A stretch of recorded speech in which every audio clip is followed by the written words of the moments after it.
లీప్స్ సంస్థ అధ్యక్షుడిగా ఉన్నారు. చాలా కార్యక్రమాలు నిర్వహించారు. ఎలాంటి ప్రయత్నం చేశారు ఈ చట్టాల మీద అవగాహన కల్పించడానికి? మీకు మొదటిగా అన్నట్టుగా ప్రేరణ ఏంటంటే రైతుకు చట్టాన్ని చుట్టం చేయాలి. అందుకే పేరే అది పెట్టాం, legal empowerment and assistance for farmer society. దాని పూర్తి పేరు. లీఫ్ అంటే ఆకు అనే అర్థం రావాలి, ప్లస్ దాని ఫుల్ ఫామ్ అట్లా వచ్చినట్టుగా పెట్టి ఇది ఎప్పటి నుంచో మదన పడుతున్నాం. 2008 నుంచి ఆలోచన, లా విద్యార్థిగా రైతులకు ఏం చేయాలని ఆలోచన వచ్చినప్పుడు 2018లో ఈ సంస్థకు ఒక రూపం వచ్చింది.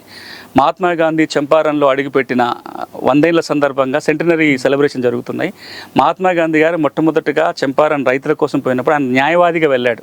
ఇంకో 10 మందిని న్యాయవాదులు కూడగట్టుకొని రైతుల కోసం ముందు ఆయన న్యాయ పోరాటమే చేశాడు. దాన్ని స్ఫూర్తిగా తీసుకొని నేను అందరినీ కొంతమంది లాయర్లను కూడగట్టి, చట్టం తెలిసిన వాళ్ళని కూడగట్టి రైతుకి చట్టం చూడటం చేయాలనే లక్ష్యంతో స్టార్ట్ చేశాము.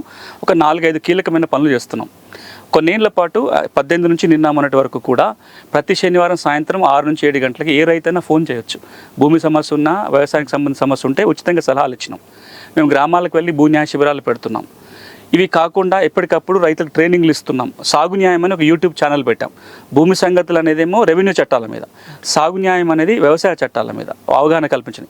ఇవన్నిటితో పాటుగా గత సంవత్సరం ఒక ముఖ్యమైన కార్యక్రమం తీసుకున్నాం.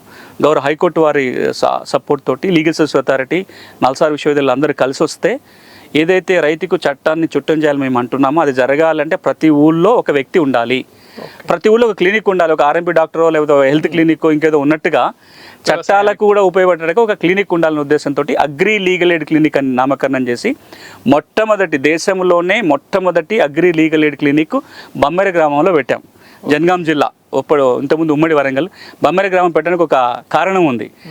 పోతన గారు అలకదున్న నేల పక్కనే పెట్టినాం. ఆయన ఈ క్లినిక్ ఎక్కడైతే ఉందో ఆ పక్కన 4 ఎకరాలు బమ్మెర పోతన గారు ఆయన భూమి అంటే అది సింబాలిక్గా ఉంటుంది అనే ఉద్దేశంతో బమ్మెర గ్రామంలో మొదలుపెట్టాం. దాంతోపాటుగా వరంగల్ జిల్లా కోర్టులో, ఇప్పుడు హన్మకొండ జిల్లా కోర్టులో దేశంలోనే మొట్టమొదటి agri legal aid clinic start అయింది. అది లీగల్ సిస్టమ్ ఆధ్వర్యంలో నడుస్తుంది. మేము టెక్నికల్ సపోర్ట్ ఇస్తున్నాము. లక్ష్యం ఏంటంటే రాబోయే రోజులలో 7 లక్షల పైచిలుకు గ్రామాలు భారతదేశంలో ఉన్న అన్ని గ్రామాలలో కూడా బమ్మెర లాంటి అగ్రి లీగల్ ఎయిడ్ క్లినిక్లు రావాలి, రైతుకు సాయం చేయాలనే ఉద్దేశంతో రాబోయే రోజుల్లో కొంత దాన్ని విస్తృతపరచబడుతున్నాం. ఇప్పటికే తెలంగాణ లీగల్ సర్వీస్ అథారిటీ వాళ్ళు దీన్ని స్ఫూర్తిగా తీసుకొని ఇంకొక 100 గ్రామాలలో దీన్ని క్లినిక్లు ఏర్పాటు చేశారు. అప్పుడు లీగల్ సర్వీస్ అథారిటీ ఎగ్జిక్యూటివ్ చైర్మన్గా పనిచేసిన జస్టిస్ నవీన్ రావు గారు చాలా చొరవ చూపారు. ఆయన చాలాసార్లు వారికి మేము వివరించడం జరిగితే, అంటే నాలాంటి వాళ్ళు ఒక ఎన్జిఓలో పనిచేస్తూ సలహా చెప్పగలుగుతాం, లేదా 1-2 చోట్ల చేసి చూపించగలుగుతాం. కానీ అది వ్యవస్థీకృతం జరగాలంటే, రాష్ట్రమంతా జరగాలంటే ఏదో ఒక వ్యవస్థ దాన్ని భుజాల మీద వేసుకోవాలి. అట్లా లీగల్ సర్వీస్ అథారిటీ వాళ్ళు తమ భుజాల మీద వేసుకున్నారు దీన్ని ముందుకు తీసుకెళ్ళడానికి. దేశమంతా దీని మీద మంచి అప్రిషియేషన్ వచ్చింది. కాబట్టి రాబోయే రోజుల్లో లీఫ్ ఈ సేవలు కొనసాగిస్తుంది. ఇంకా చాలా ఆలోచనలు ఉన్నాయి. అగ్రికల్చర్ కోర్సులు స్టార్ట్ చేయాలని, అగ్రికల్చర్ లా కోర్సులు స్టార్ట్ చేయాలని, ప్రతి గ్రామానికి వాలంటీర్ తయారు చేయాలని ఇప్పటికైతే ఈ విధంగా మొదలుపెట్టాం. రాబోయే రోజుల్లో దేశమంతా అమెరికా లాగా కొంత రైతుకు చట్టం చుట్టం కావాలనేదే లక్ష్యం.